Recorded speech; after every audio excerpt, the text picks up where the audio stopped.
Hey, Mr. Hutch here. We are on Chapter 14 at large again in The Boys Who Challenged Hitler. Let's continue. October 1942, Danish police and prison authorities scratched their heads as they tried to make sense of the new wave of attacks on German property in Aalborg, especially cars. One German roadster was found in the fjord, tipped over on its side like a beached whale. Investigators determined that somebody must have started the engine without using a key, driven it at a high speed down to the harbor, and leaped out just before the auto shot out over the wharf like a missile. The German military was stirred up once again. "Get this solved at once," they humphed, "or else we will." It seemed as if everything was back at square one. But who could have done such things? All the young Churchill Club boys from Cathedral School had been transferred to Nyborg State Prison. The three older prisoners, Alf and Kaj Holberg and Knud Hornbo, were still locked in King Hans Gade's jail in Aalborg.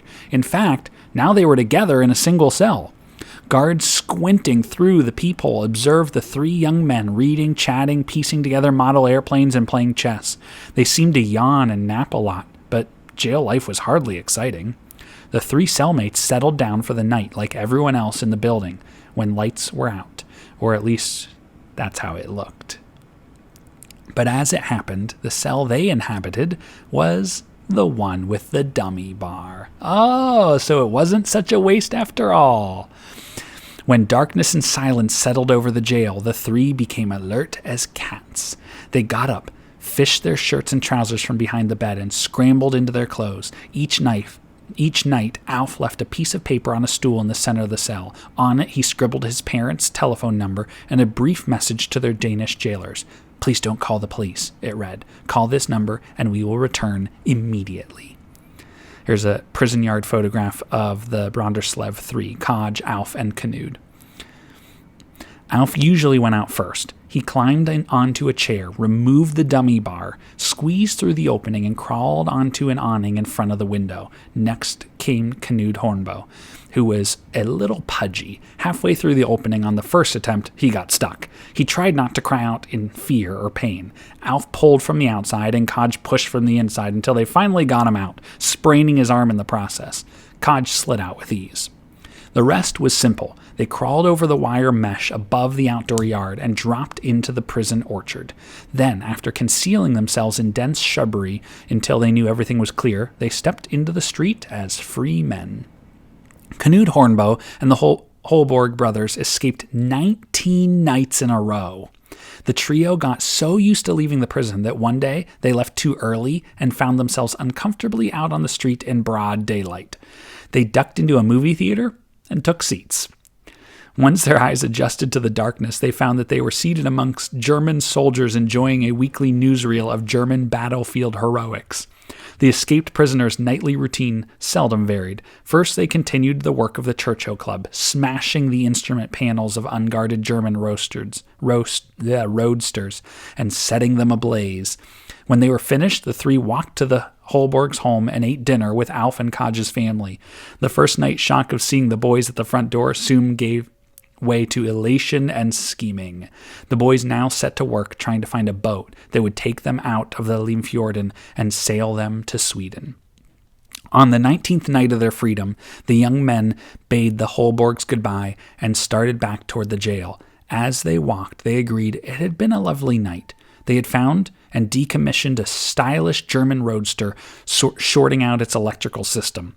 Dinner had been a festive occasion, with good food and voices raised in song. Old friends had passed in and out of their open door. They had all waved Norwegian and Danish flags. Best of all, Mr. Holberg announced that a boat had been identified whose captain appeared to be an interest in taking them to Sweden. "Be ready," Mr. Holberg said. It could happen any day now. And then, as they walked through the chilly morning air, a siren shattered Aalborg's pre-dawn silence. They froze in mid-step. The streets were nearly empty at 4 a.m., so the three young men stood out conspicuously. As the siren screamed on, their minds flooded. What should they do? Run for home? Run for jail? It was too far to reach either. They were supposed to go to a shelter during an air alert, but shelter authorities always asked for identification cards. Theirs had been confiscated at jail. The trio ducked into an entranceway of a nearby building to gather their thoughts and make a plan. 2 police officers detected their movements. One shone his flashlight into the dark recess and found 6 rabbit red eyes. "May I see your identity cards?" he asked. Soon everyone was at the police station, where stunned officers recognized but could no longer protect the 3 escape artists. German soldiers took them into custody and rounded up the rest of the Holborg family. Interrogators quickly cleared up the mystery of the destroyed German property. Alf and Kaj Holborg and Knud Hornbo were swiftly tried and convicted in German military court and transported to a German prison. Each received a sentence of more than 10 years.